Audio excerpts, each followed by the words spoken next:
Paix et bien de la part du Seigneur Jésus. Cette paix nous apporte la grâce à faveur. Et en ce jour, le Seigneur nous invite à contempler, du moins nous a invités à contempler la première lettre de Saint Paul apôtre aux Corinthiens. Et dans cette lettre, nous voyons Saint Paul qui invite le peuple de Corinthe à adopter une attitude digne de celui qui est l'auteur, qui donne la croissance, celui qui donne la faveur, qui donne la grâce, qui donne la bénédiction. Saint Paul fustige les accès humains qui n'honorent pas Dieu, puisqu'il compare ceux qui se comportent ainsi à des petits enfants dans le Christ, des êtres encore charnels. Il dit au peuple de Corinthe de ne pas s'inquiéter de celui qui a commencé, celui qui a planté, celui qui a arrosé, mais plutôt de s'intéresser à celui qui est capable de produire de donner la croissance. Parce que je peux planter, l'autre peut arroser et il n'y aura pas de croissance. Alors pourquoi s'intéresser à qui a planté, à qui a... Un peu pour dire que Saint Paul fustige des sentiments qui parfois poussent les hommes à se comporter d'une manière qui n'élève pas le chrétien. Il compare ceux qui se comportent ainsi comme des petits-enfants dans le Christ. Il ne dit pas qu'ils sont des petits-enfants dans le démon, dans le diable, dans les esprits, mais il dit que c'est des petits-enfants dans le Christ, c'est-à-dire, et le petit enfant est appelé à grandir, ce qui veut dire que ceux qui se comportent comme ça, qui ont de ces comportements, sont appelés à grandir. Voilà, c'est pour ça qu'il dit, puisqu'il y a entre vous des jalousies et des rivalités, vous êtes comme des êtres charnels. Voilà, Saint Paul fustige la jalousie. La jalousie qui peut-être parfois nous amène à nous comporter d'une manière qui n'honore du tout pas Dieu. À cause du sentiment de jalousie, on ne veut pas saluer le frère, on ne veut pas saluer la sœur.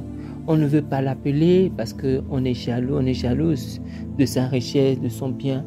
Mais si tu savais, si chacun savait comment l'autre a fait pour arriver là, peut-être que cela ne nous pousserait même pas à vouloir jalouser sa richesse, son talent, sa grâce. Et puis une chose, je ne peux pas jalouser l'autre parce que l'autre a et moi je n'ai pas. Parce que je ne sais pas comment l'autre a fait pour avoir ce qu'il a. Peut-être que c'est de manière naturelle, peut-être que c'est de manière surnaturelle, peut-être que c'est avec l'ésotérisme, peut-être que c'est avec le spiritisme, l'occultisme que la personne a eu ce qu'elle a. Alors comment est-ce que sans savoir pourquoi,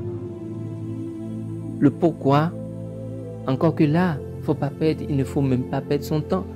Parce qu'au lieu de s'occuper de son plat, je vais m'occuper du plat de quelqu'un d'autre pour chercher comment il a fait. Oh, je m'occupe de ma vie. Alors, je ne sais pas comment l'autre s'est débrouillé pour avoir ce qu'il a, ce qu'elle a. Et je veux le jalouser. Je veux la jalouser. Et je rends mon cœur acide. Et je deviens aigre. Je suis animé d'une aigreur qui ne dit pas son nom. Alors, Saint Paul fustige cela. Et c'est un peu comme si, voilà, je suis de taille 42.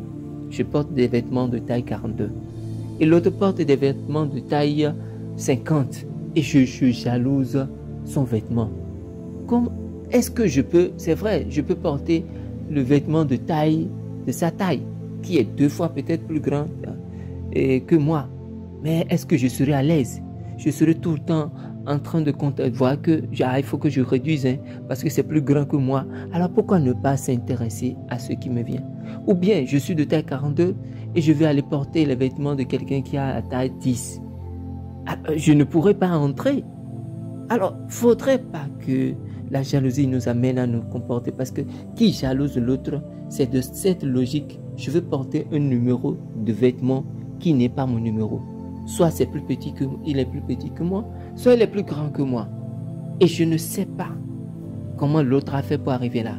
Dieu peut l'avoir béni. Et si c'est Dieu qui l'a béni, alors pourquoi je veux que Dieu me porte l'habit que lui l'a donné à mon frère et à ma soeur? Alors Saint Paul fustige cela. Il dit, peu importe qui a commencé ou terminé une œuvre, le plus important est de veiller à ce qu'il y ait de la croissance. Mais il ajoute, chacun recevra son propre salaire suivant la peine qui se sera donnée. Alors mon frère, ma soeur, la question est celle-ci.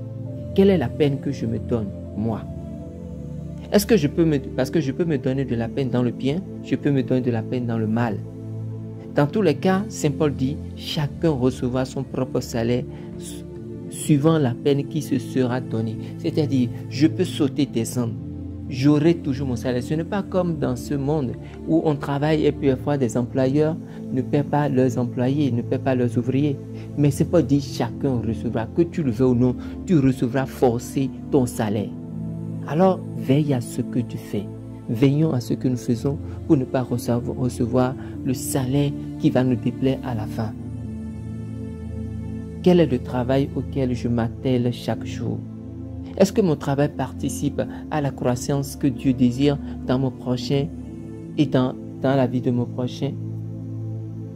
Paul se définit comme collaborateur de Dieu. Et un collaborateur, c'est quelqu'un qui travaille en commun avec. Est-ce que je travaille travaille en commun avec Dieu? Est-ce que du matin quand je me lève jusqu'au soir où je dors, est-ce que je travaille avec Dieu? Je travaille en commun avec Dieu. Ou bien je travaille commun avec Dieu le matin et le soir je vais travailler avec le diable. Alors de qui suis-je le collaborateur? Je ne suis pas le collaborateur de Dieu. Parce qu'il faut que et mes sentiments, mes activités, mes comportements doivent dire et disent de qui suis-je le collaborateur. Si je passe toute ma journée à faire des commérages, à faire des histoires, à chercher l'aiguille dans la vie de l'autre, à chercher l'autre, à fouiller dans la vie de l'autre, sans chercher les aiguilles qui sont dans ma vie, la puanteur qui est dans mon cœur, dans ma vie, dans les choses de ma vie, alors comment est-ce que je serai collaborateur de Dieu? Je ne peux pas être collaborateur de Dieu. Être collaborateur de Dieu, c'est travailler en commun avec Dieu. C'est-à-dire, Dieu dit, aujourd'hui nous plantons du maïs, je plante du maïs. Ce n'est pas que tu vas planter du maïs et moi je vais planter de l'arachide. Collaborateur, c'est il faut travailler en commun avec Dieu. Est-ce que je travaille avec Dieu, en commun avec Dieu tous les jours, chaque instant de ma vie? Est-ce que mes paroles, mes activités, mes sentiments, tout ce que je vis, est-ce que cela dénote de ma collaboration en plein temps avec Dieu? Est-ce que je travaille avec Dieu vraiment en tout ce que je fais? Et Saint Paul dit encore, vous êtes un champ que Dieu cultive. Mon frère, ma soeur, on cultive un champ quand est-ce qu'on espère avoir une production. On cultive un champ quand on espère une productivité, un rendement. On cultive un champ quand on espère que ce champ va me donner quelque chose. Que je cultive un champ quand j'ai espoir que quelque chose sortira du travail que je fais dans ce champ. Si je suis convaincu que ce champ ne me donnera rien, je ne perdrai même pas mon temps à vouloir le cultiver. Mais voilà quand le Saint Paul dit que Dieu cultive, que nous sommes comme un champ que Dieu cultive. C'est-à-dire, il n'a pas dit que Dieu a cultivé, il n'a pas dit que Dieu cultivera, mais il dit que nous sommes un champ que Dieu cultive. C'est-à-dire, chaque jour Dieu cultive le champ que nous sommes. Ce qui veut dire que Dieu a dans sa main, dans sa tête, dans son plan, toujours, chaque jour, le désir de cultiver. Et cultiver, c'est défricher, c'est labourer. Et après qu'on défriche un champ, on prépare le champ pour la semence. Alors Dieu veut toujours planter quelque chose dans notre vie. Dieu veut toujours faire quelque chose de bon dans notre vie. Il veut que nous soyons ses collaborateurs. C'est pour ça qu'il cultive, il défriche, il enlève les choses mauvaises, les herbes mauvaises qui sont dans notre vie. Mais voilà que Dieu s'attelle. Est-ce que moi-même j'aide Dieu à cultiver le champ que je suis? Est-ce que mon comportement, mes manières de faire pose Dieu vraiment, lui donne l'engouement de cultiver, de continuer à cultiver le champ que je suis? Alors, mon frère, ma soeur, pose-toi la question. Est-ce que je suis un champ que Dieu cultive? Je suis un champ que Dieu cultive. Mais est-ce que il y a espoir de rendement? Dieu veut déployer en toi et en moi la puissance de la semence, la bénédiction, la faveur, l'élévation. Alors, c'est pour cela qu'il nous invite à avoir ce comportement. Hier, dans l'évangile de Luc, hier Jésus avait parlé avec autorité. Une autorité qui se percevait dans ses paroles, dans ses vêtements, dans sa présence. Une autorité qui libère l'homme du silence apparent dans lequel le malin tente ou veut le mettre. Dans la synagogue d'aujourd'hui, il a menacé le démon. Aujourd'hui, au sortir de la synagogue, il menaça la fièvre dans la vie de la belle-mère de Simon. Toujours dans l'autorité, toujours par son autorité, toujours avec son autorité. Alors mon frère, ma soeur, le Seigneur te dit qu'il est venu pour imposer le silence à ce qui ne va pas dans ta vie.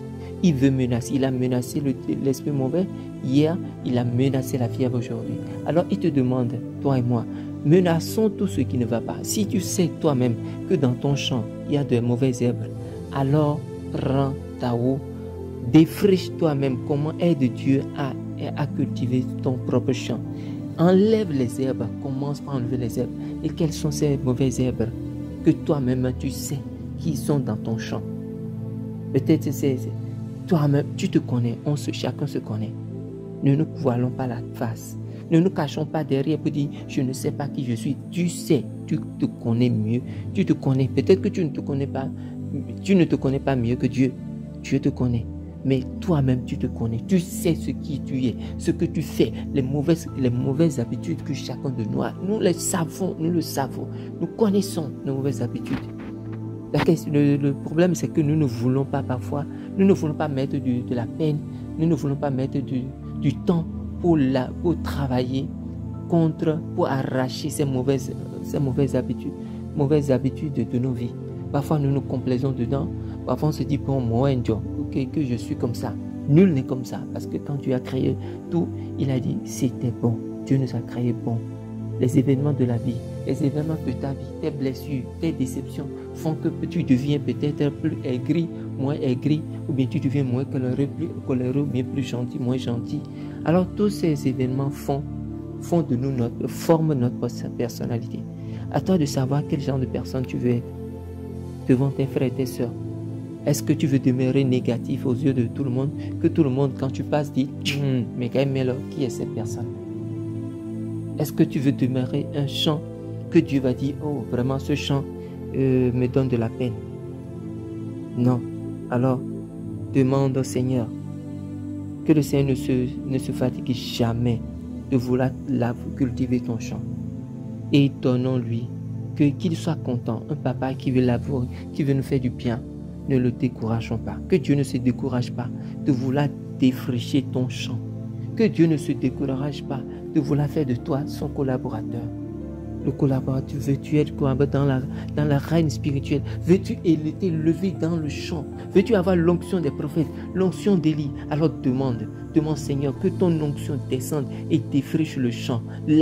Défriche le champ que je suis. Que l'onction des prophètes descende dans ma vie pour m'aider à défricher, à nettoyer le champ que je suis. Je veux me débarrasser de toutes choses. Je veux me débarrasser de la colère, de la rancune, de la médisance. Je veux me débarrasser des mauvaises habitudes que j'ai. Seigneur, aide-moi par la force de ton Esprit Saint. Mon frère, ma soeur, ordonne le silence aux choses qui parlent contre toi, aux choses qui ne te lèvent pas, mais qui te rabaissent. Ordonne le silence et permets à l'Esprit de Dieu de régner dans ta vie, maintenant et pour les siècles des siècles. Amen. Que la paix et le bien soient avec toi, mon frère, ma soeur.